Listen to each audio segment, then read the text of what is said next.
سچا واقعہ حضور نے اپنے صحابہ کو سنایا۔ 3 آدمی سفر کے لیے روانہ ہوئے، یہاں تک کہ ان کو رات پڑ گئی، تو ایک غار کے اندر وہ داخل ہوئے رات گزارنے کے لیے۔ آندھی چلی، بارش آئی، تو اوپر سے ایک پتھر لڑکا اور وہ غار کے دروازے پہ آ کے گر گیا، اور اتنا بھاری اور بڑا پتھر تھا کہ اس نے غار کا دروازہ بند کر دیا۔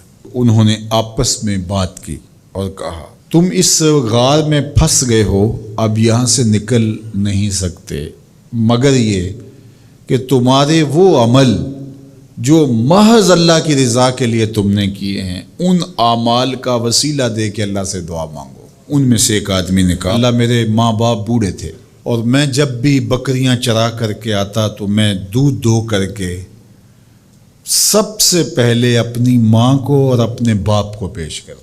ایک دن میں سرسبز درختوں کی تلاش میں بکریاں لے کے کوئی چارہ، کوئی درختوں کی تلاش میں دور نکل گیا۔ میں جب واپس پلٹا، دونوں سو چکے تھے۔ میں نے یہ مناسب نہ سمجھا کہ میں ان کو جگاؤں، بیدار کروں کہ اٹھو دودھ پی لے، لیکن اب سارا دن وہ بھوک سے تھے، تو اچانک آنکھ کھلے اور بھوک کی شدت سے تڑپے، تو میں وہاں سے ہٹ بھی نہیں سکا۔ تو کہتا ہے کہ میں بچوں کو نظر انداز کیا اور ماں باپ کے جاگنے پہ دھیان رکھا، اور یوں ساری رات بیت گئی۔ میرے ماں باپ فجر کے وقت جب اٹھے، وہ دودھ ان کو پیش کیا۔ اب یہ عمل پیش کر کے کہتا ہے، اے اللہ، اگر یہ میں نے محض تیری رضا کے لیے کیا، تو جانتا ہے میرے دل کو، تو اس پتھر کو ہٹا دے۔ تو پتھر تھوڑا سا سرک گیا، لیکن اتنا نہیں تھا کہ وہاں سے یہ باہر نکل سکے۔ اب دوسرے کی باری آئی، اس نے کہا، اے اللہ، میرے چچا کی ایک بیٹی تھی جو مجھے بہت زیادہ محبوب تھی، مرد عورت کے ساتھ جتنی محبت کرتا ہے اس طرح میرا اس کی طرف رجحان قلب تھا، تو میں نے اس کو اپنی خواہش کی تکمیل کے لیے کئی بار کہا، لیکن اس نے کہا کہ یہ نہیں ہو سکتا۔ اور پھر ایک دن حالات نے اس کو مجبور کر دیا، فاقہ زدہ حالات ہو گئے، غربت آ گئی، تو اس نے مجھ سے اپنی حاجت طلب کی، تو میں نے اس کو 120 دینار دیے، لیکن اس شرط پہ کہ تم اپنا جسم میرے سپرد کرو گی۔ اب مجبوری سے اس نے کہا ٹھیک ہے، لیکن میں نے دیکھا کہ اس کا وجود اللہ کے خوف سے کانپ رہا تھا، اور مجھے کہنے لگی، اتق اللہ، اللہ سے ڈر، اور اس کی حدوں کو نہ توڑ۔ میری خواہشات تو پگلی تھیں، آرزویں تو بے تاب تھیں، اور میں اس کی قیمت بھی ادا کر چکا تھا، لیکن اس کا یہ جملہ کہ اللہ سے ڈر، تو میں نے تیرے سے ڈر کے اس کو چھوڑ دیا، اور جو اس کو میں نے 120 دینار دیے تھے وہ بھی اس کے پاس رہنے دیے۔ اللہ، میرے اس مخفی عمل کو تو ہی جانتا ہے، تو اگر میں نے تیری رضا کے لیے ایسا کیا تو اس پتھر کو ہٹا دے۔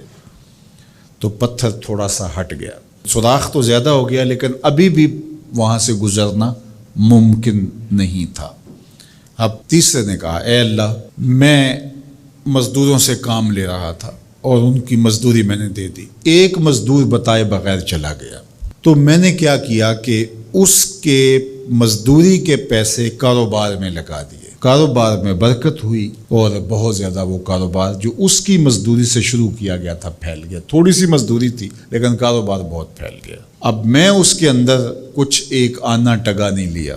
ایک عرصے کے بعد وہ شخص آیا، اس نے کہا، مجھے میری مزدوری دے۔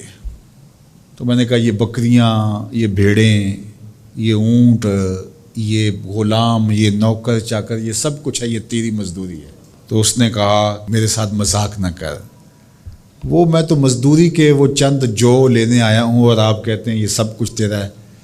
تو اس نے ساری صورتحال بتائی، تو اس نے وہ ساری بکریاں، وہ سارے اونٹ، ساری گائے اور سارے غلام ہانکے اور چل دیا۔ کہا، اے اللہ، اگر یہ عمل میں نے تجھے راضی کرنے کے لیے کیا تھا تو پتھر کو ہٹا دے۔ تو حضور نے فرمایا، وہ پتھر ہٹ گیا اور یہ چلتے ہوئے باہر آ گئے۔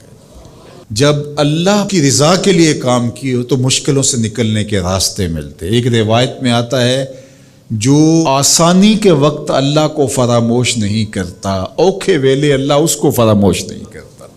ہم تو کسی مصیبت میں پھنسے تو چالاکیاں کرتے ہیں، کوئی چالاکی، کوئی مکر کہ اس سے نکلیں، تو مصیبت میں پھنسیں تو دعا کے لیے ہاتھ پھیلا لیں اور اچھے اعمال کا اللہ کی بارگاہ میں وسیلہ پیش کریں۔ تو زندگی میں ایسا ذخیرہ اعمال کا جمع کرو کہ جب مشکل بنے تو ان اعمال کا وسیلہ پیش کر کے مشکلات سے نکلنے کا راستہ ملے۔